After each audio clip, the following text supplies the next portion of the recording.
আসসালামু আলাইকুম, সবাই কেমন আছেন? আশা করি সবাই অনেক ভালো আছেন। আলহামদুলিল্লাহ আমিও অনেক ভালো আছি। আমি আজকে হাতে কাটা সিমাই বানাছিলাম, তো সেই রেসিপিটাই শেয়ার করব। এটা আমি আমার নানির থেকে বানিয়ে নিছিলাম, হাতে কাটা সিমাই। তো আগেকার মানুষেরা এরকম সিমাই ভালো বানাতে পারে। তো আমার নানির থেকে বানিয়ে নিছিলাম। আমার নানি আমাদের বাসায় আসছিল। আমার সেমাইটা দেখতে অনেক সুন্দর, অনেক ভালো হয়েছিল। আমার ভিডিওটা ভালো লাগলে সাবস্ক্রাইব করে দিবেন এবং লাইক করে দিবেন। তো এখানে আমি একটা পাতিলের মধ্যে একটু পানি নিয়ে নিছি। পানি নেওয়ার পরে পানিটা আমি ভালো করে ফুটিয়ে নিব। পানিটা যখন ফুটে যাবে তখন এর মধ্যে শুকনা চালের গুঁড়া দিয়ে দিব। দিয়ে এটা আমি একটা ডো বানিয়ে নিব। তো এটা সেদ্ধ করে নিতে হবে, একটু নেড়ে চেড়ে নাকড়ি দিয়ে নেড়ে নেড়ে। তারপর এটা যখন সেদ্ধ হয়ে যাবে তখন নামিয়ে নিতে হবে। তো সেদ্ধ হওয়ার পরে এটা নামিয়ে নিয়ে পিড়ে বেলুনেতে ভালো করে এটা বেলে নিতে হবে। তো এটা ভালো করে ফিনিশ করে বেলে নিতে হবে। যত ভালো করে বেলা যাবে সেমাইটা তত ভালোই হবে। এখানে আমার নানি এটা ভালো করে বেলে নিচ্ছিল। তো এগুলা বেলে তারপর গোল গোল করে একটা কাপড়ের মধ্যে রেখে দিবে, যাতে এই ডোটা ঠান্ডা হয়ে না যায়। ঠান্ডা হয়ে গেলে ফেটে ফেটে যাবে, পিঠাটা বানানো যাবে না। তো এটা ভালো করে বেলে নিচ্ছিল, একটু একটু করে আটা দিচ্ছিল আর ভালো করে বেলে বেলে নিচ্ছিল। তো ভিডিওটা ভালো করে দেখবেন। এভাবে বানানো অনেক সহজ, খুব সহজে এভাবে পিঠা বানানো যায়। তো শীতের দিনে তো পিঠা সবাই খেতে পছন্দ করে। এরকম সিমাই পিঠা অনেক মজা লাগে খেতে। এখানে অনেকগুলো বানিয়ে নিছিল, গোল করে রেখে দিয়েছিল একটা কাপড়ের মধ্যে মুড়ি দিয়ে। তো এইভাবে করলে এটা ঠান্ডা হয়ে যাবে না, গরমই থাকবে। এখানে একটুখানি নিয়ে সেটা আবার ভালো করে বেলে নিচ্ছে। নিয়ে এরকম লম্বা লম্বা করে শেপ দিতে হবে। এরকম হাত দিয়ে চেপে চেপে আরেক হাত দিয়ে টেনে টেনে লম্বা লম্বা করতে হবে। চিকন চিকন করে লম্বা লম্বা করে নিয়ে তারপরে এটা সেমাইয়ের মতো করে কাটতে হবে।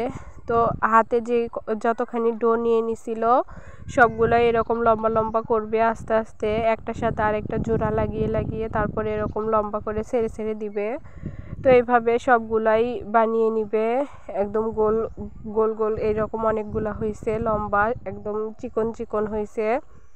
তো তারপরে একটু একটু করে হাতের মধ্যে নিয়ে হাতের তালু দিয়ে চাপ দিয়ে এটা কেটে কেটে নিবে।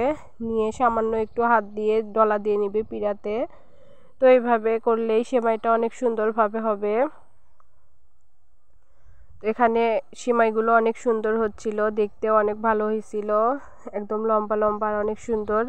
এটা করার সময় একটু একটু করে আটা নিতে হবে, তাহলে একটার সাথে আরেকটা লেগে লেগে যাবে না। তো আটা দিয়ে করলে ভালো হবে। এরকম উপরে আটা ছিটিয়ে ছিটিয়ে দিয়ে তারপরে একটা একটা করে নিয়ে এরকম করতে হবে, তাহলে একটার সাথে আরেকটা লেগে জোড়া পেকে যাবে না, না হলে দলা পেকে যাবে। এটা যেহেতু সেদ্ধ আটা। এরকম করে অনেকগুলো বানিয়ে নিছে। তো এটা অনেকগুলো বানানো হয়ে গেছে। তারপরে আমি এটা রান্না করে নিব। তো এখানে অনেক সুন্দর লাগতেছিল পিঠাগুলো দেখতে। তো নানি পিঠা বানাচ্ছিল আর আমি এদিকে রান্না করতেছিলাম। এগুলো টাটকা টাটকা রান্না করলেই ভালো লাগে, ফ্রিজে রাখলে বেশি দিন খাওয়া যায় না, ভালো লাগে না। তো টাটকা জিনিসের স্বাদই আলাদা। তারপর আমি এখানে রান্না করতে চলে আসছি। এখানে আমি দুধ নিয়ে নিছিলাম। দুধের মধ্যে সাদা এলাচ, দারচিনি আর তেজপাতা দিয়ে দিছি একটা ফ্লেভারের জন্য। তো সাদা এলাচ, দারচিনি, তেজপাতা দিলে সুন্দর একটা ফ্লেভার আসে। তো আমি এখানে একটা বাটির মধ্যে একটা চামচ দিয়ে কিছু দুধ উঠিয়ে নিলাম। এই টিপসটা আপনাদের কাজে লাগবে। আসলে দুধের মধ্যে গুড় একেবারে দিয়ে দিলে, গরম দুধের মধ্যে গুড় দিয়ে দিলে দুধটা নষ্ট হয়ে যায়, দুধটা কেটে যায়। তো একটু দুধ আমি একটা বাটির মধ্যে নিয়ে এইভাবে দুধটা ঠান্ডা করে নিয়ে এর মধ্যে গুড় দিয়ে এটা ভালো করে মিশিয়ে নিব। তারপর আমি দুধের মধ্যে ঢেলে দিব গুড়গুলা। এই করে এতে হচ্ছে দুধটা কেটে যাবে না আর নষ্টও হবে না। তো এইভাবে অনেক সময় দুধ পিঠা বানালেও এভাবে গুড় দিলে দুধটা কেটে যায়, নষ্ট হয়ে যায়। পায়েস বানালেও এরকম হয়। তো এরকম করে যদি গুড়টা দেওয়া যায় তাহলে এটা নষ্ট হয়ে যাবে না।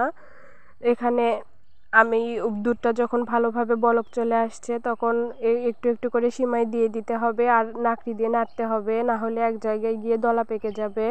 তো এটা অনবরত নাড়ে দিতে হবে, নাড়ে না দিলে এটা নিচে দলা পেকে যাবে, একটার সাথে আরেকটা জোড়া লেগে যাবে।